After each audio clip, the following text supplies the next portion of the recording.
Assalamualaikum warahmatullahi wabarakatuh. Apa kabar semuanya? Semoga kita masih di bawah lindungan Allah Subhanahu wa taala dan juga hendaknya dijauhkan dari COVID-19. Baiklah, pada kesempatan kali ini kami dari kelompok 1 yang beranggotakan 1 Ainun Kolbi, 2 Dinda Agustin, 3 Fuad Imam, dan yang terakhir Rahmatul Fauziah. Pada kesempatan kali ini kami akan membahas tentang pertumbuhan dan perkembangan serta hubungannya dengan proses pembelajaran. Oke, untuk materi pertama, apakah yang dimaksud dengan pertumbuhan dan perkembangan?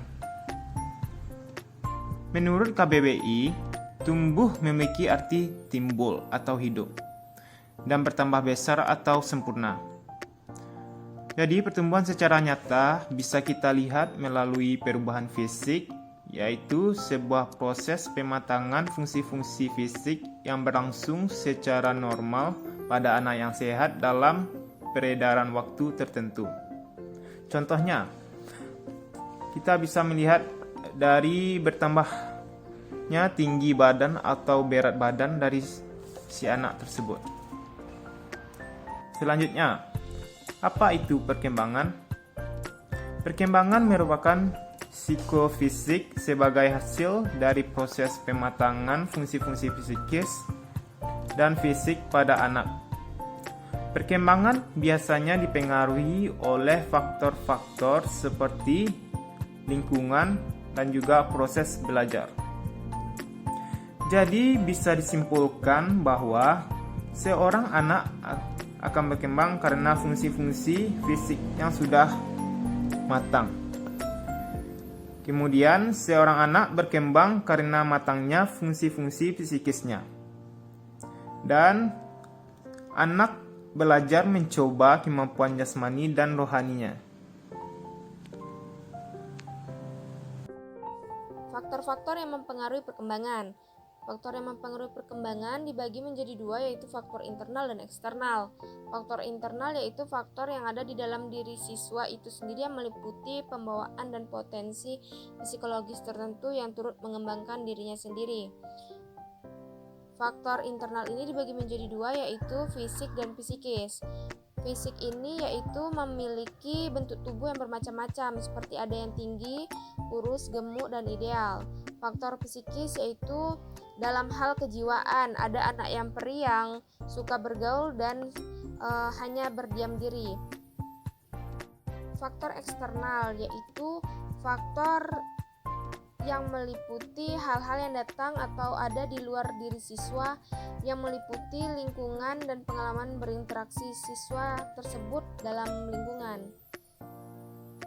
Faktor eksternal ini dibagi menjadi 6, yaitu faktor biologis, faktor fisik, ekonomis, kultural, edukatif, dan religius.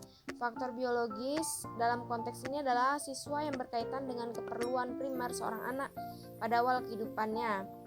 Faktor fisik yaitu pengaruh yang datang dari lingkungan geografis seperti iklim, keadaan alam, tingkat kesuburan tanah, jalur komunikasi dengan daerah lain.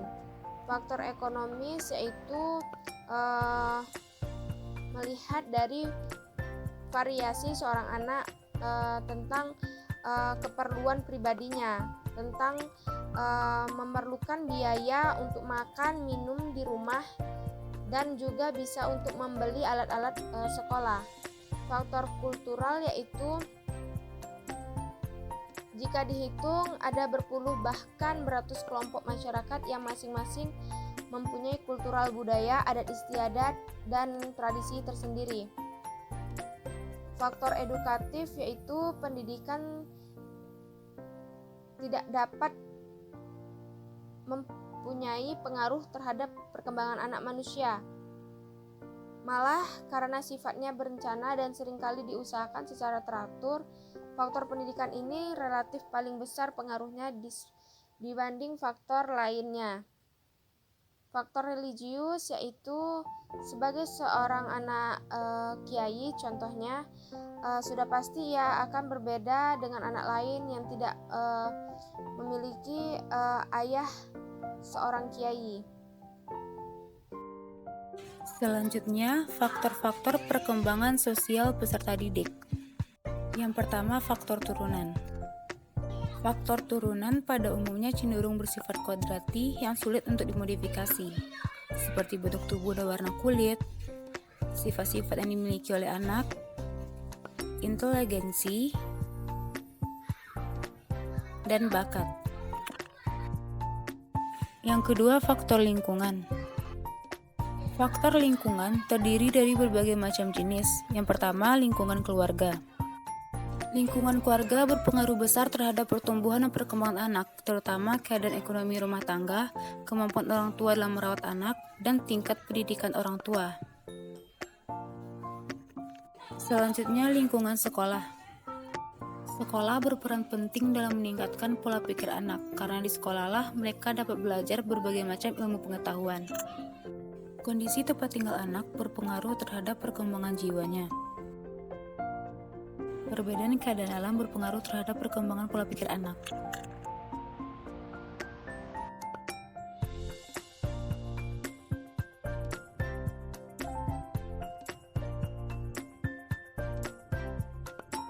Sebagai contoh, jika sepasang orang tua ahli musik, maka anak-anak yang mereka lahirkan akan menjadi pemusik pula. Jadi, pembawaan dan bakat orang tua selalu berpengaruh mutlak terhadap perkembangan anak-anaknya.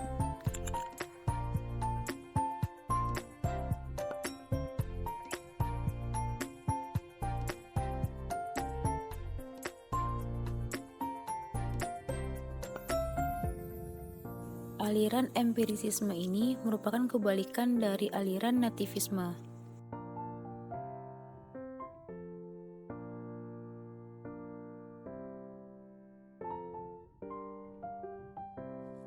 Aliran ini menggabungkan arti penting dari pembawaan dan lingkungan sebagai faktor-faktor yang berpengaruh dalam perkembangan manusia.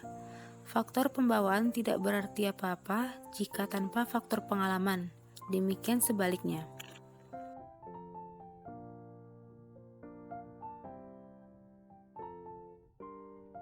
Materi selanjutnya yaitu faktor yang mempengaruhi pertumbuhan. Yang pertama, faktor-faktor sebelum lahir.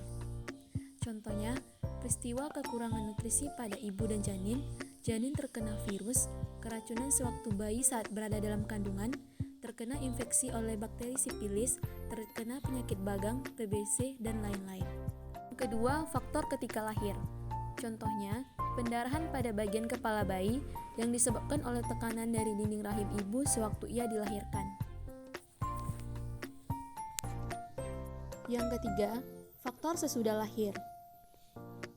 Contohnya, pengalaman traumatik atau luka-luka pada kepala terpukul atau mengalami serangan sinar matahari, infeksi pada otak atau selaput otak.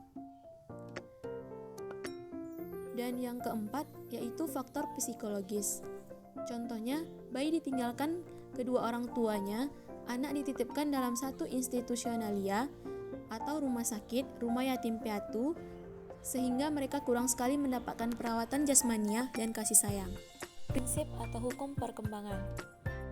Pengertian hukum dalam perkembangan sudah tentu berbeda dengan hukum dalam dunia peradilan atau peraturan konstitusional. Yang pertama, hukum konvergensi.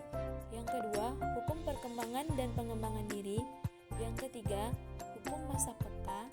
Yang keempat, hukum keperluan belajar. Yang kelima, hukum kesatuan anggota badan.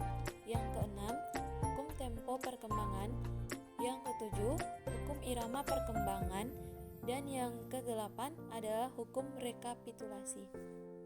Sekian materi dari kelompok 1 tentang pertumbuhan dan perkembangan serta hubungan dengan proses pembelajaran.